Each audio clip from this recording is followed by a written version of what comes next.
बिस्मिल्लाहिर्रहमानिर्रहीम। अस्सलाम वालेकुम नाज़रीन, इरफान हाशमी आपको दो टोक में खुशामदीद कहता हूँ और हमारे साथ इस्लामाबाद से मौजूद हैं इब्राहिम राय साहब। राय साहब अस्सलाम वालेकुम। वालेकुम अस्सलाम।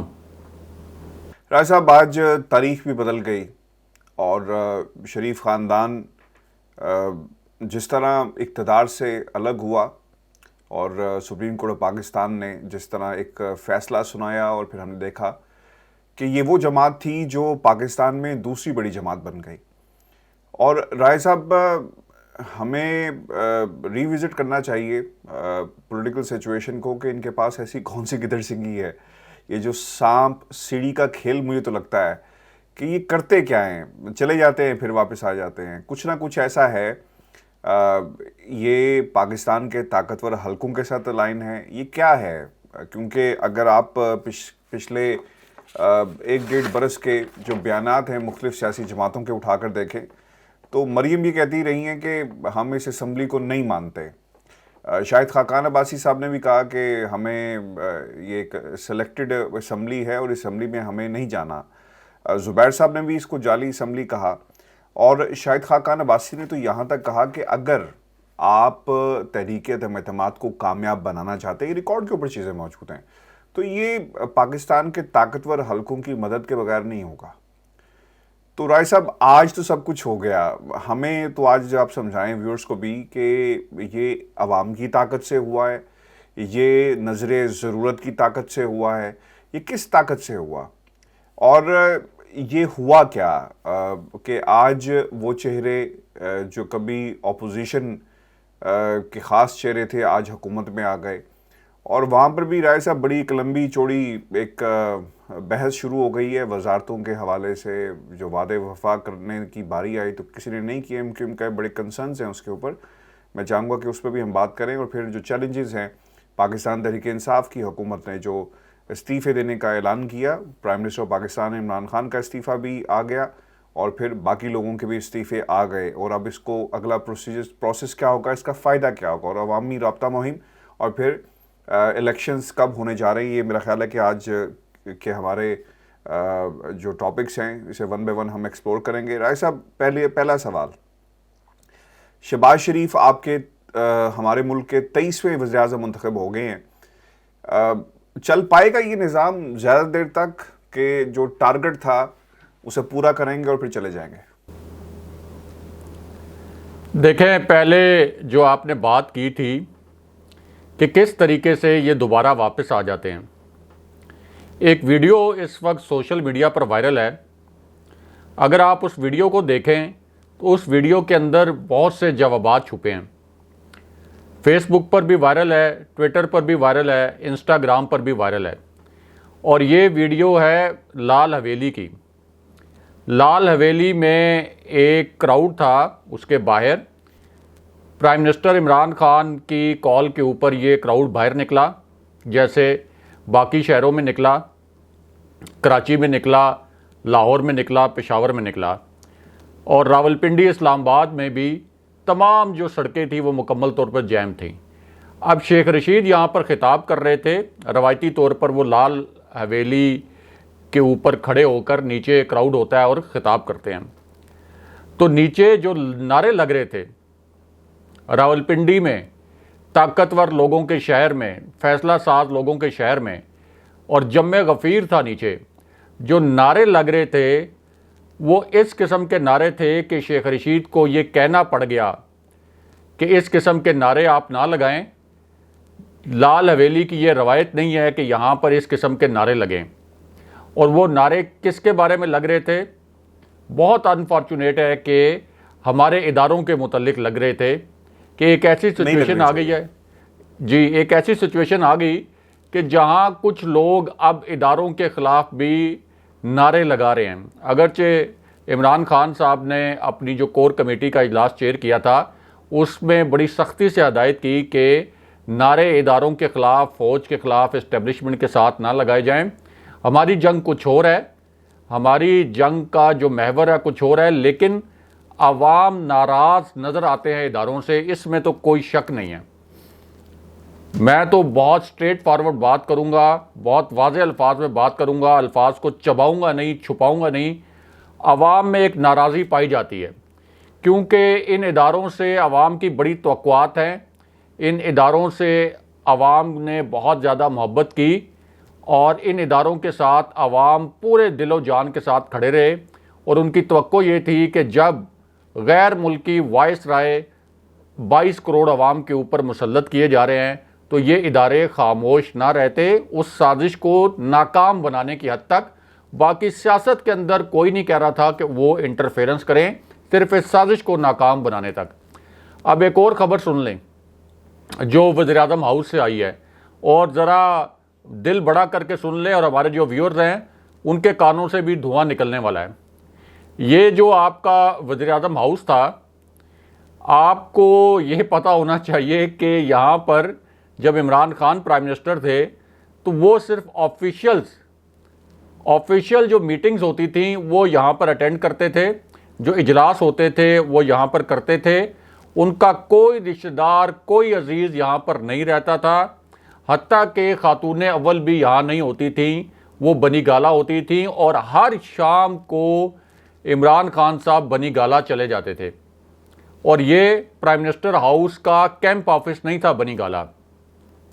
अब ज़रा सुन लें जो बात होती है ना कि पूरा टब्बर, अब शहबाज शरीफ बने हैं प्राइम मिनिस्टर और मरियम नवाज़ और हमजा शहबाज ये पहुंच गए हैं प्राइम मिनिस्टर हाउस और अब ये वहां पर क़याम करेंगे। हमजा शहबाज जब चीफ मिनिस्टर बन जाएंगे तो फिर वहां रहेंगे। अब ये पूरा ख़ानदान, पूरा जो पहले भी अपने ख़ानदान समेत, अपने अजीज़ो अकारिब समेत प्राइम मिनिस्टर हाउस में रहते थे, अब इन्होंने प्राइम मिनिस्टर हाउस में रहना है और यहाँ पर आप देखेंगे कि इनके अलिफ से लेकर ये तक तमाम रिश्तेदार सरकारी खर्च के ऊपर प्राइम मिनिस्टर हाउस में पलेंगे। अच्छा, फिर शहबाज शरीफ साहब ने एक और काम किया है प्राइम मिनिस्टर बनने के फ़ौरन बाद, बल्कि अभी प्राइम मिनिस्टर वो बने नहीं थे। प्राइम मिनिस्टर तो आप उस वक्त बनते हैं जब आप ओथ ले लेते हैं, उस वक्त आपका प्राइम मिनिस्टर का स्टेटस बनता है, उस वक्त आपका नोटिफिकेशन जारी होता है। अभी इनका इंतखाब हुआ था जो कि हॉर्स ट्रेडिंग के ज़रिए हुआ, बैरूनी साजिश के ज़रिए हुआ, तो एक नोटिफिकेशन जारी कर दिया गया 3 कैंप ऑफिसेस का कि शहबाज शरीफ के 3 कैंप ऑफिसेस होंगे लाहौर में।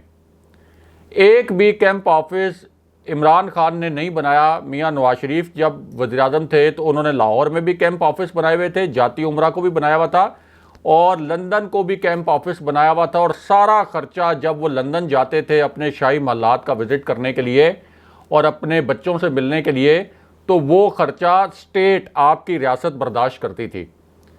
अब दोबारा से वो सारा कौमी ख़जाने के ऊपर बोझ डाला जाएगा। एक सवाल लोग पूछते हैं कि आपके इतने बड़े बड़े महल्लात हैं, 3 मरतबा इससे पहले आपकी हुकूमत रही, चौथी मरतबा आप हुक्मरान बन गए, ये तो कोई शक नहीं है, ख़ुद कहते भी हैं कि हम तो बड़े ख़ानदानी रईस हैं। तो फिर आप इस कौम पर रहम क्यों नहीं करते और क्यों आप कैंप ऑफिस डिक्लेयर कर रहे हैं इतने ज़्यादा? जहाँ इतना एक्सपेंस होगा वहाँ आप सरकारी मुलाजमीन रखेंगे, सरकारी वसाइल इस्तेमाल करेंगे, लेकिन जैसे ही उन्होंने ओथ लिया नहीं, अभी इलेक्ट हुए, अभी और इलेक्ट भी नहीं हुए, आप ये कह सकते हैं कि असली मानों में सिलेक्ट हुए और उसके बाद 3 कैंप ऑफिस जो हैं वो डिक्लेयर कर दिए गए।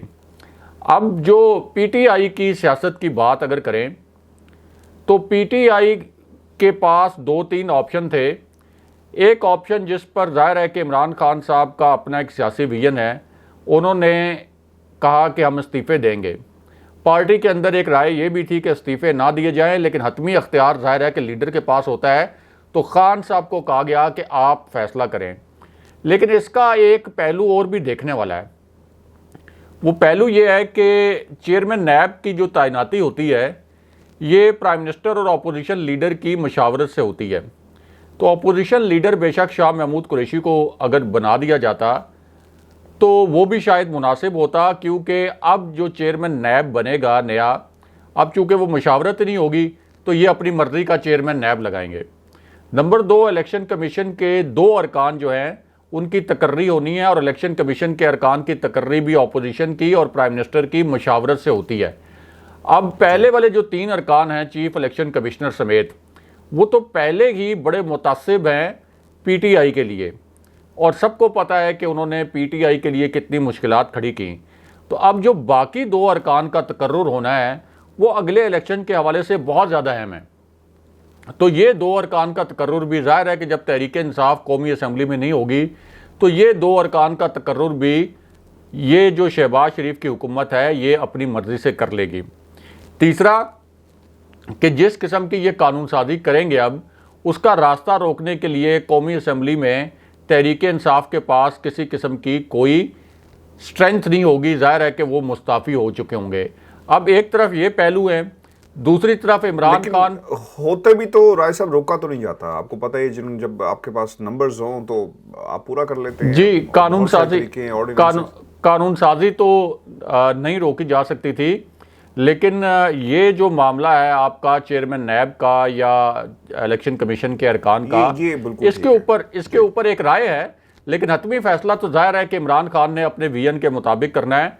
और वो इस वक्त चाहते थे कि पूरी कुव्वत के साथ इस बात को इंश्योर करें कि 3-4 महीने के अंदर इलेक्शन हो जाए और एक आइनी बहरान पैदा किया जाए। और वो आइनी बहरान बहरहाल पैदा होगा।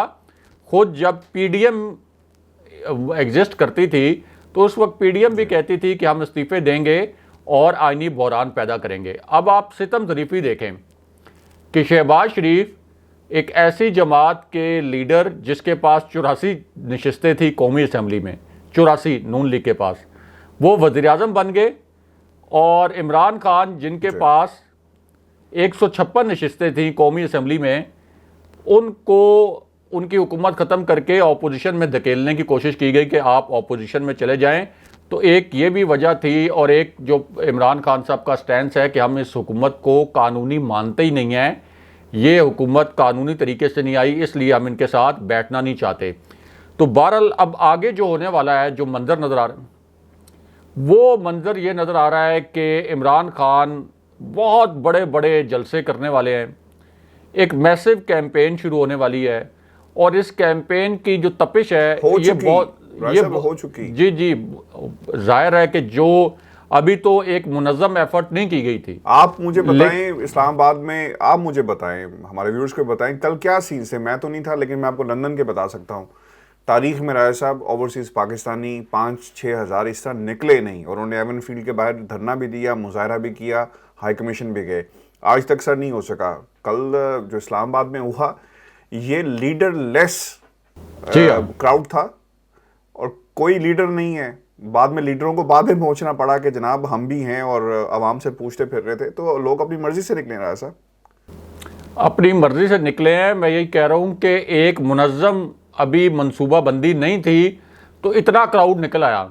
अब जब मुनज़्ज़म मनसूबा बंदी के तहत इमरान खान लोगों को निकालेंगे तो इसकी तपिश बड़े बड़े आपके इदारे महसूस करेंगे, अपोजिशन तो महसूस करेगी, और अपोजिशन की घबराहट नज़र आ रही है। क्योंकि ये जो मुस्लिम लीग नून के तर्जुमान हैं ये अभी से कह रहे हैं कि देखें इमरान खान तो अभी से कंटेनर में चढ़ने की बातें कर रहे हैं, और इनको चाहिए कि मुल्क के अंदर इस्तेहकाम आने दें, मुल्क के अंदर एक आप कह लें कि हम पायदार तरक्की की तरफ लेके जाने चाहते हैं मुल्क को। तो आपने कौन सा मुल्क के अंदर इस्तेहकाम आने दिया? इमरान खान की हुकूमत आई, आपने पहले साल फजलुर रहमान धरना लेकर आ गए इस्लामाबाद, पहले साल में लेकर आ गए। फिर आपने पीडीएम बना ली। इमरान खान को एक मरतबा भी आपने कौमी असम्बली में तकरीर नहीं करने दी, शोर शराबा वहाँ पे आप शुरू कर देते थे। आप किस मुंह से मुल्की इस्तेहकाम की बात करते हैं?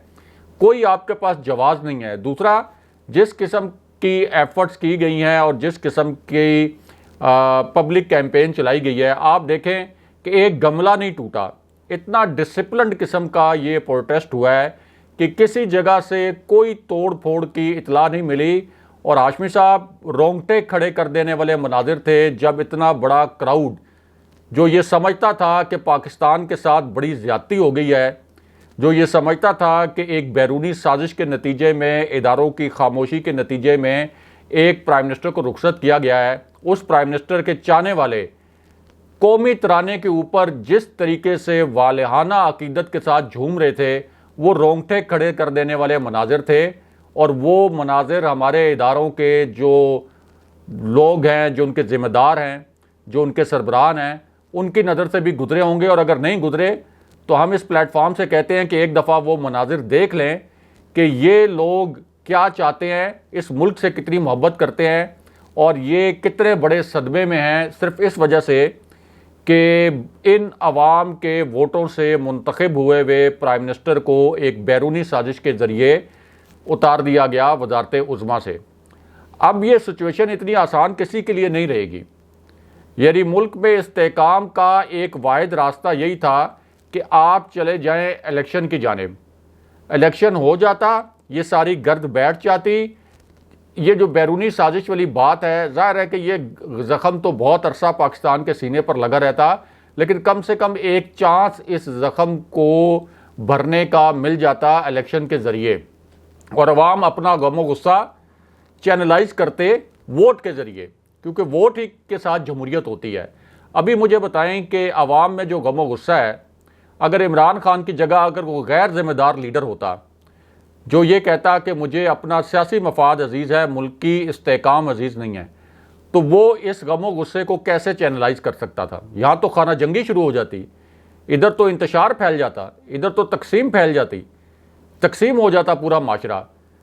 तो इस तकसीम से बचाने का हल अभी भी ये है कि ये हम सब पाकिस्तानी हैं, चाहे किसी का ताल्लुक़ किसी भी सियासी जमात से हो, किसी भी सियासी जमात से हैं तो वो पाकिस्तानी इसी मुल्क के बासी हैं। इस मुल्क के लोगों को तकसीम ना होने दें। ये इदारों का काम है कि इस मुल्क के लोगों को जुड़ा रहने दें कम से कम एक दूसरे के साथ।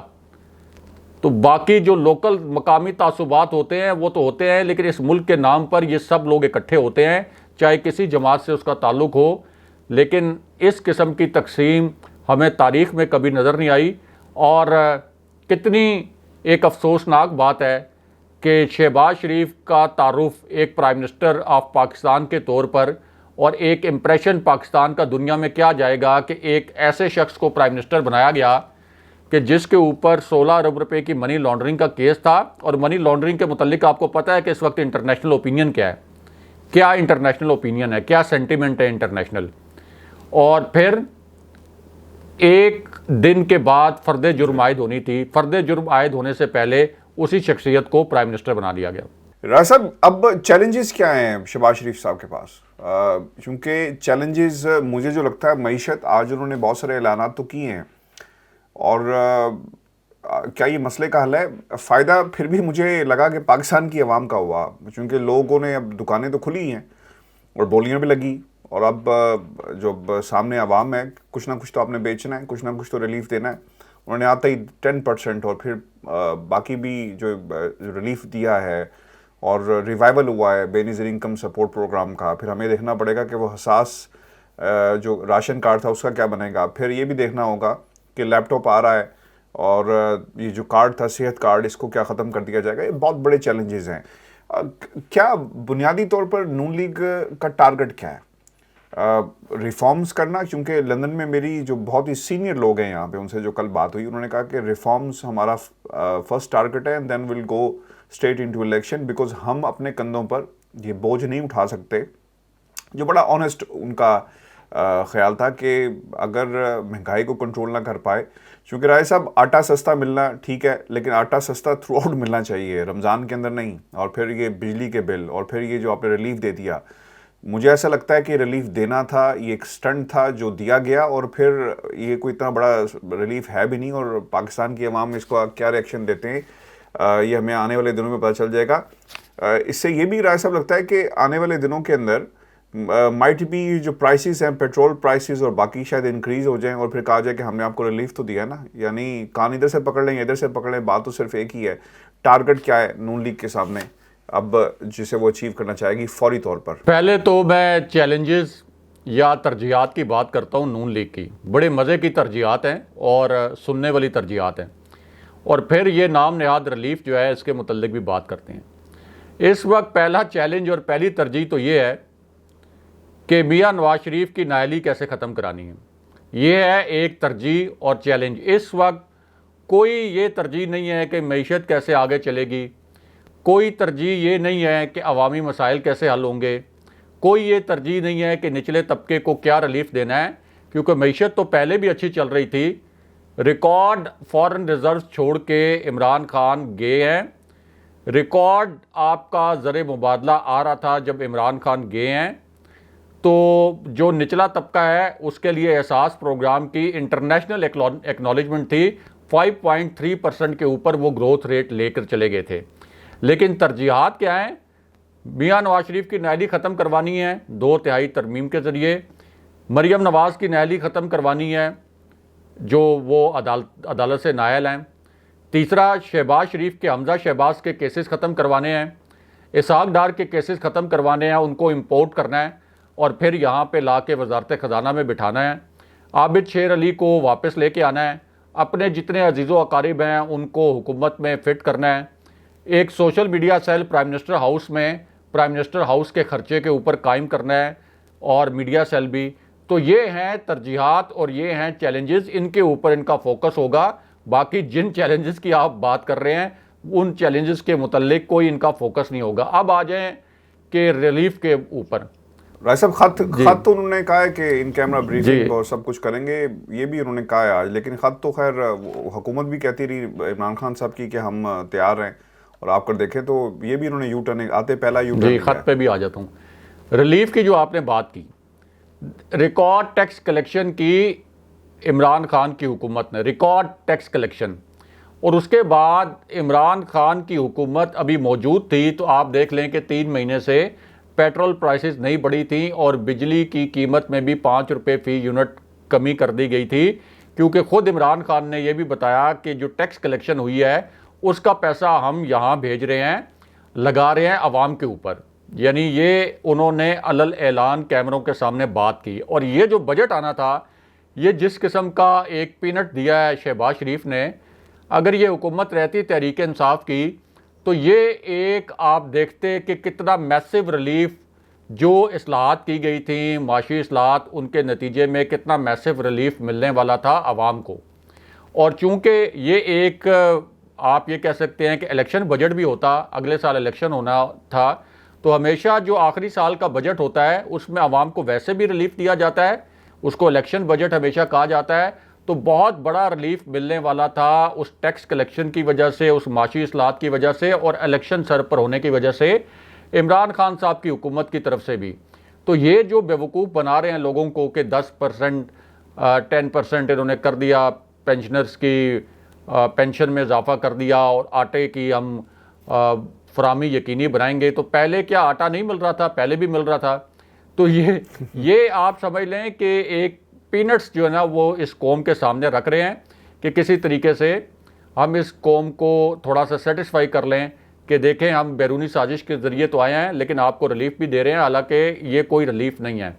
दूसरा, कौमी सलामती कमेटी की आपने बात की, तो ये नेशनल सिक्योरिटी कमेटी की बात नहीं की शहबाज शरीफ ने, ये जो पार्लियामान की नेशनल सिक्योरिटी की एक कमेटी बनी हुई है कौमी सलामती की, उसकी बात की। लेकिन ये इंतहाई दर्जे की बददियानती है कि जब इमरान खान ने ये कहा था और उस कमेटी का इजलास भी हुआ जिसको स्पीकर चेयर करते हैं, उस वक्त असद कैसर चेयर कर रहे थे, कि हम ये ख़त दिखाने के लिए तैयार हैं और अस्करी हुकाम आ जाएंगे ब्रीफिंग देने के लिए। लेकिन शहबाज शरीफ ने उस वक्त तो ब्रीफिंग लेने से इनकार कर दिया, उस कमेटी में जाने से इनकार कर दिया, और अब कह रहे हैं कि हम इसके ऊपर ब्रीफिंग लेंगे, क्योंकि अब इन्होंने मिल के एक नैरेटिव बनाना है कि ये ख़त असली नहीं था, ये ख़त जाली था। अगर ये ख़त जाली था तो इसका मतलब है कि ये army chief general Qamar Javed Bajwa को, DGISI को झूठा करार दे रहे हैं, क्योंकि वो दोनों उस नेशनल सिक्योरिटी कमेटी के इजलास में मौजूद थे जहां ये फैसला किया गया था कि अमरीकी नाज़मुल अमूर को यहाँ पे तलब किया जाएगा और वाशिंगटन में एहतजाज भी किया जाएगा। इसका जो एलामिया आया था उस एलामिया में ये लिखा हुआ था, और नेशनल सिक्योरिटी कमेटी के एलामिये में जो कुछ लिखा गया था उसको इंडोर्स किया था हमारी अस्करी क़यादत ने जो वहाँ मौजूद थी। तो इसमें तो किसी शक्को शुबे की गुंजाइश ही नहीं है। अब शहबाज शरीफ जिस किस्म के, आप लोग फिर कहते हैं कि नामुनासिब अल्फाज इस्तेमाल किए जाते हैं, तो एक उनका ये है कि इस किस्म के प्लॉट, इस किस्म का ड्रामा जो है वो रचाते रहते हैं। अब कह रहे हैं कि हम इस मामले पर ब्रीफिंग लेंगे। साहब, एक चूंकि ये तो पाकिस्तान तहरीक इंसाफ की सियासत क्या होगी, जलसों की सियासत होगी, तय कर लिया गया है। मुतालबा आज पहले दिन रख दिया गया है कि हम इस हुकूमत को नहीं मानते, बाहर चले गए और इस्तीफ़े, और फिर उसके बाद अब आवाम के साथ रब्ता मुहिम, बिकॉज इलेक्शन मोड में पाकिस्तान तहरीक इंसाफ जा चुकी है। खौफज़दा भी है अपोजिशन। दूसरी तरफ पाकिस्तान पीपल्स पार्टी कहाँ स्टैंड करती है, उनकी क्या डिमांड्स होंगी और वो क्या चाहेंगे सिस्टम से। 7 वजारतों की बात की गई। पहले उन्होंने कहा कि हम काबीना का हिस्सा नहीं बनेंगे, अगर जितनी भी जो सुबकी होनी है वो शायद इस ख़ानदान की हो, हाउस ऑफ शरीफ की हो, लिहाजा पीपल्स पार्टी ने अपने आप को दूर रखा, लेकिन वो अब शामिल होने जा रही है। इसका भी बता दें कि टारगेट इनका क्या होगा, और फिर ये भी बता दें कि MQM तो सर आज नाराज़ नजर आई, रूठे रूठे दिखाई दिए। वसीम अख्तर साहब फ्लोर ऑफ द हाउस हाथ हिला हिला के कहते रहे कि इसलिए हमने ये महफिल सजाई थी जिसकी वजह से हमें हमारे जितने भी मुआहदे थे उसका जिक्र कर देते। अगर बेनज़ीर इनकम सपोर्ट प्रोग्राम जो है उसका ऐलान हो सकता है तो कराची के पैकेज का भी ऐलान हो सकता था। तो ये भी बड़ी एक दिलचस्प सूरत हाल पैदा हो गई आज पहले ही रोज़ जब मुंतखब हुए हैं और फ्लोर ऑफ द हाउस जाकर उन्होंने हल्फ लिया। अच्छा, सेलेक्ट हुए हैं, चले सेलेक्ट हुए हैं।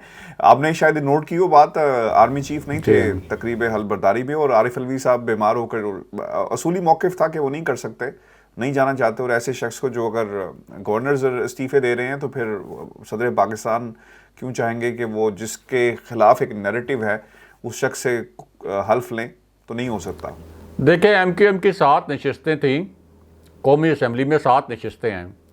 शहबाज शरीफ को मिले हैं 174 वोट, और कौमी असम्बली ऐवान है 342 का, और वजारत उज़्मा बरकरार रखने के लिए किसी भी प्राइम मिनिस्टर को 172 अरकान की हमायत रहना ज़रूरी होता है कि किसी प्राइम मिनिस्टर के पास 172 अरकान की हमायत हो। तो इसका मतलब तो ये है कि सिर्फ 2 वोटों की बरतरी से ये हुकूमत कायम है इस वक्त शहबाज शरीफ की, क्योंकि सदारती ऑर्डिनेंस के ऊपर अभी एक फ़ैसला आना है जिसमें आर्टिकल 63A के ऊपर भी फ़ैसला होना है, लेकिन जो वोट पड़े शहबाज शरीफ को तो 2 वोटों की बरतरी के ऊपर ये हुकूमत कायम है। अब चूँकि इन्होंने इतना मलगूबा बना के 174 के ऊपर अपना फिगर पहुँचाया है तो फिर इन सबको अकोमोडेट तो करना पड़ेगा।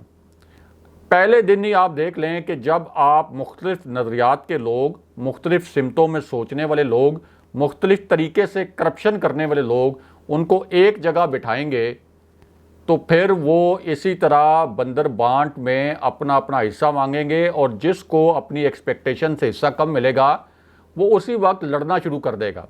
क्योंकि MQM ने अपना ज़मीर बेचा, 7 नशिस्तें बेची अपोजिशन को, अब वो कह रहे हैं निकालें जी हमारा हिस्सा जल्दी खड़ा करें, टाइम नहीं है कि आप कहें कि कल मिलेगा परसों मिलेगा। देखें हमारी 7 नशिस्तें। और ऐसा अगर अच्छा फिर और ऐसा अगर ये ना करते ना तो हुकूमत कहीं नहीं जाती थी। आज तो ये तो तय हो गए, 174 नंबर्स थे इनके। अच्छा फिर देखें JUI कह रही है कि हमें KP में कोई गवर्नरशिप दें या बलूचिस्तान में गवर्नरशिप दें, उन्होंने भी मांग लिया उहदे।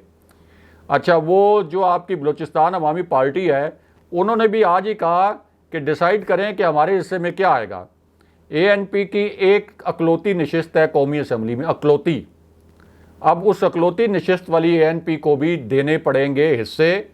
तो पाकिस्तान के तारिक बशीर चीमा साहब को भी, तो 174 में से मेरा ख्याल है 174 अरकान को ही सब कुछ बांटना पड़ेगा। पाकिस्तान के वसाइल की बंदर बांट होगी, तकसीम होगी, और आप देखेंगे कि किस तरीके से पाकिस्तान के वसाइल के ऊपर लूट मार होगी और कंप्रोमाइज़ किया जाएगा।